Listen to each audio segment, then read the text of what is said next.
Opcavica, c'est une société des producteurs, on va dire des productions et de la commercialisation de produits agricoles, notamment la noix de cajou et des vuriers.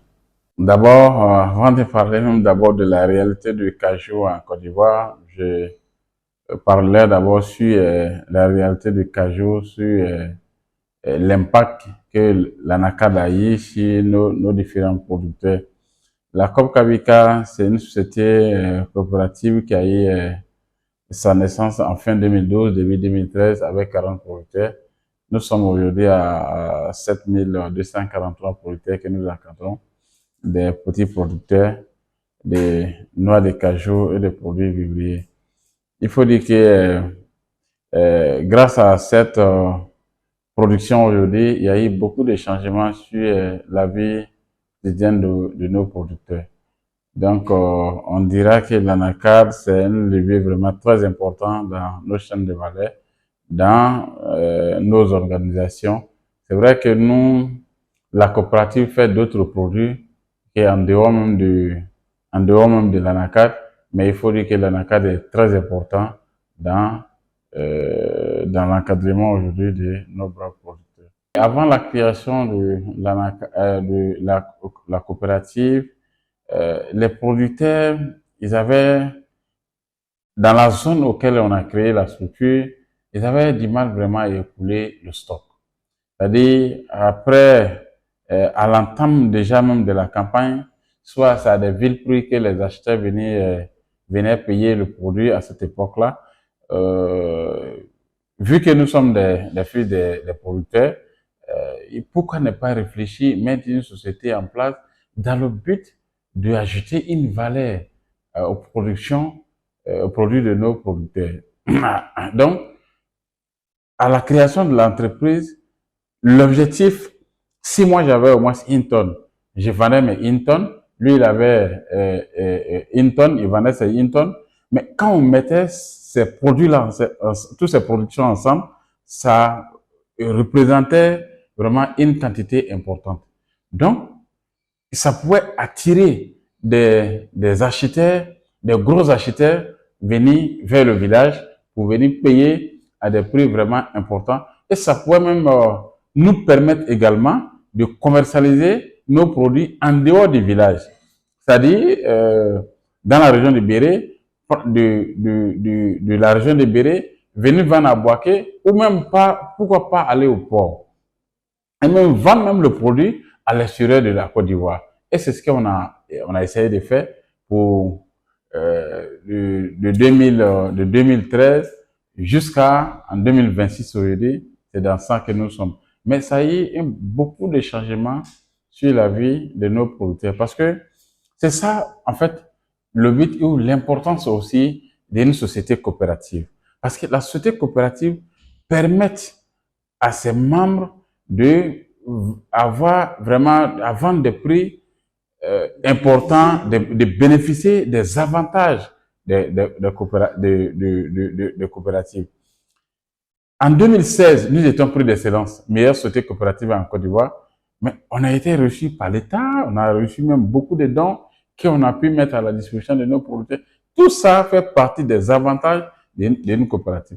En se mettant ensemble, l'État accompagne. C'est à ce nom-là que je peux attribuer pour dire non, l'État l'aide, mais je préfère plutôt dire l'État accompagne. L'État accompagne lorsque tu as déjà entamé une action ou un projet, l'État peut venir déjà vous accompagner. Et c'est ce que nous sommes en train de faire. Et on bénéficie aussi des subventions, que ce soit des engrais, que ce soit des produits phyto. C'est tout ça qui fait partie des avantages d'une coopérative. Et de se mettre ensemble en groupe, c'est aussi l'avantage. À la création, j'étais 40 personnes, mais c'est tout un village que nous avons invité, qu'on vient à une réunion pour étaler l'idée, parce que la coopérative, c'est ça. On ne prend pas le nom d'une tierce personne pour mettre dans la coopérative parce que tu veux faire une coopérative.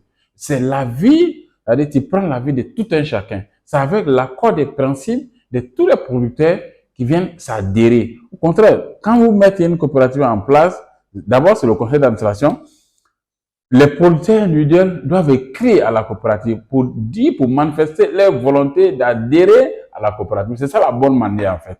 Donc, lorsque nous avons présenté la coopérative dans le but de mettre une coopérative en place, on était à plus de 300 personnes, mais il y a 40 volontaires qui ont cru à la chose au départ.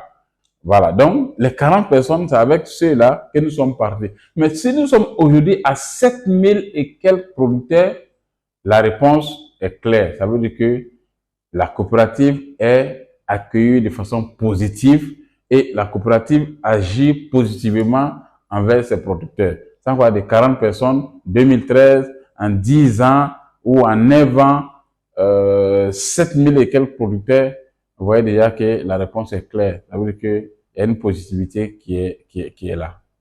Avant la création, il faut dire qu'il y avait plusieurs difficultés, mais je prendrai deux difficultés majeures que nous voulions vraiment combattre. Et nous avons réussi vraiment à combattre également à cela. La première difficulté, c'est d'éviter, dans le moment soudure, dans l'année, le producteur a une période qui est vraiment difficile chez tous les producteurs. Donc, les producteurs allaient prendre des prêts vraiment à des vil prix. Quand le produit, à l'entame de la campagne, il y a un prix qui est fixé par l'État ivoirien.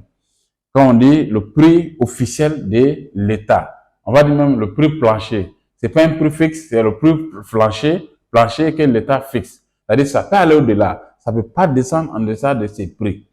Mais avant, vu qu'il y avait des difficultés que les producteurs ressentaient, quand ils ont des petites besoins pour 10 000 francs, 50 000 francs, 100 000 francs, il fallait aller vers les acheteurs pour prendre cet argent. Mais en prenant cet argent, le protocole d'accord qui était là, il y a un prix qui était fixé. Soit le kilo allait être vendu à 50 francs à la période de l'anacade ou à 75 francs. Étant donné que nous sommes des fils de producteurs, mais ça faisait mal au cœur. C'était ça l'objectif même de mettre la coopérative en place, d'éviter les parents à vendre les produits, on va dire même à jeter les produits. Donc, quand nous avons mis en place, nous avons approché les partenaires financiers, les institutions financières comme des banques, pour dire, nous venons de mettre une coopérative en place. Dans l'organisation, nous permet d'aller lever des fonds. En levant ces fonds, ou d'abord, on allait vers des Indiens, vu que c'était des partenaires avec qui on avait la confiance. Quand nous sommes allés vers eux, on a exprimé nos problèmes.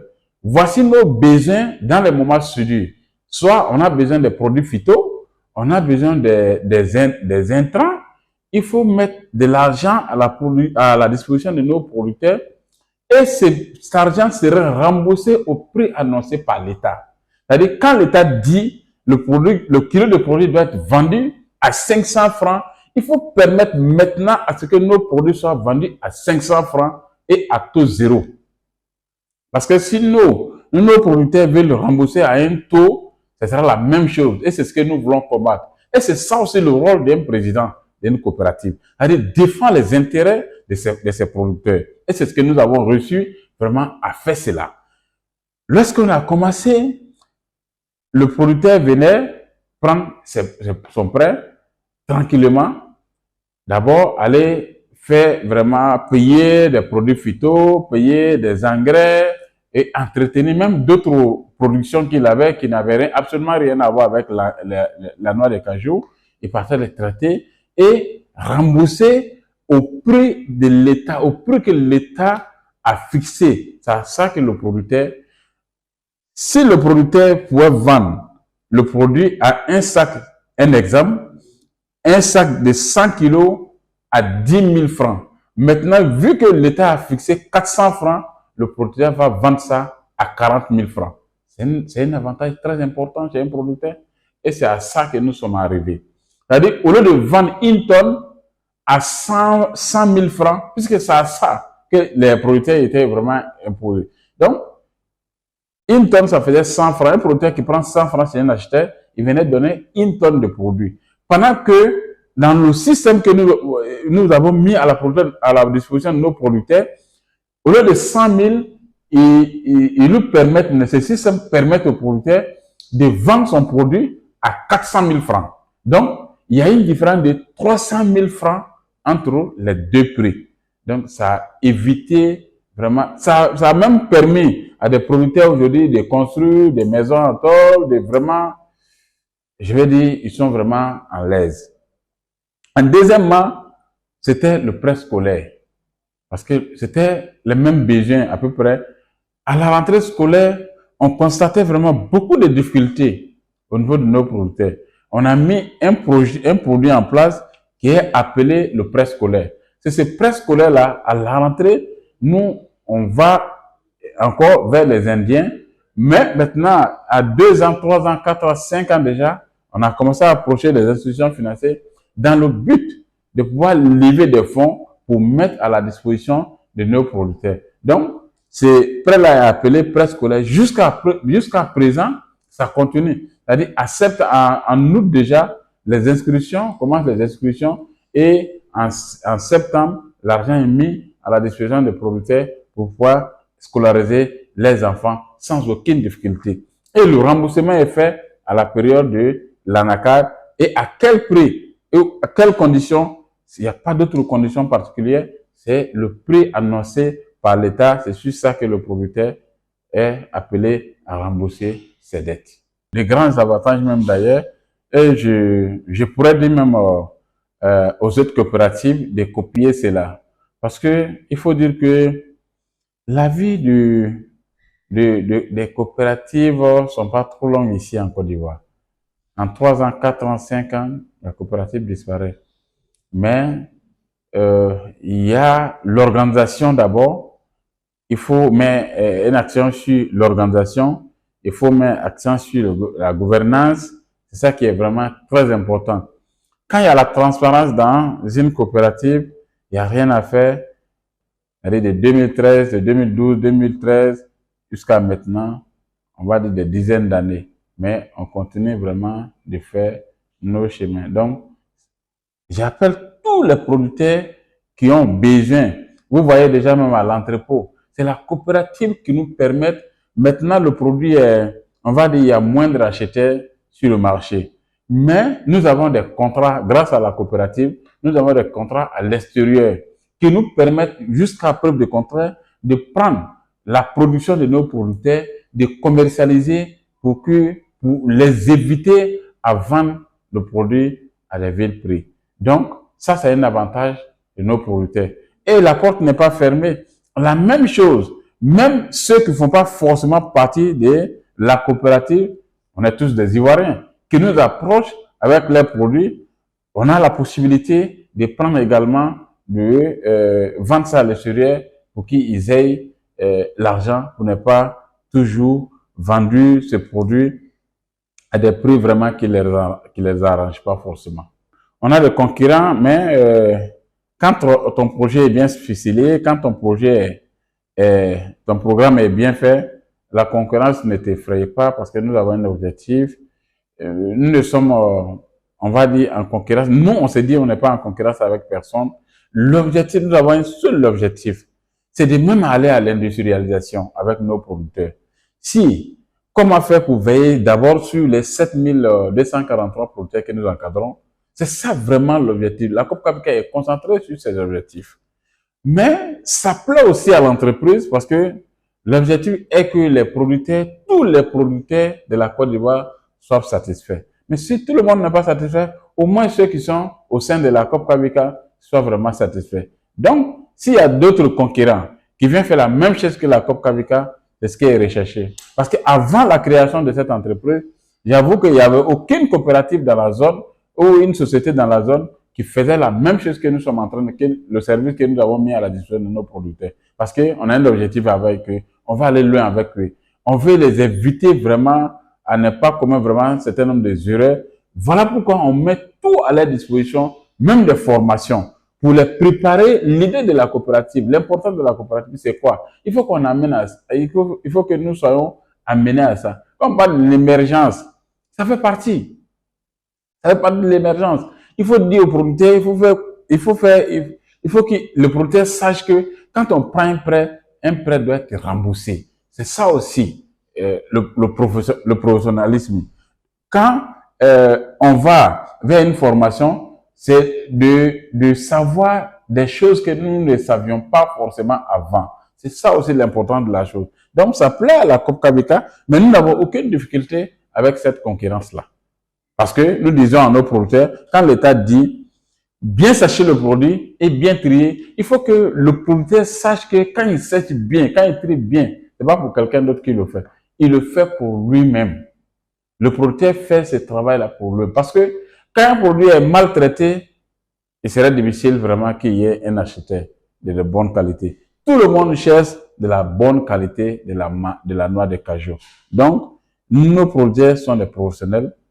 Le produit qu'ils nous envoient, c'est des produits de qualité parce que nous avons mis, grâce à la coopérative, nous avons pu construire des entrepôts partout où la COP-KVK est représentée dans le Béret. Nous avons pu les mettre et des entrepôts à disposition pour la bonne conservation. Parce qu'un producteur qui est dans le campement et il a des difficultés de la conservation. Parce qu'il y a un certain nombre de dispositions qui sont prises pour pouvoir bien conserver la noix de cajou. On s'est dit que un petit producteur n'a pas ces moyens-là pour le faire. Donc, il faut lui mettre des agents de transport à disposition pour pouvoir transporter le produit d'un point A à un point B.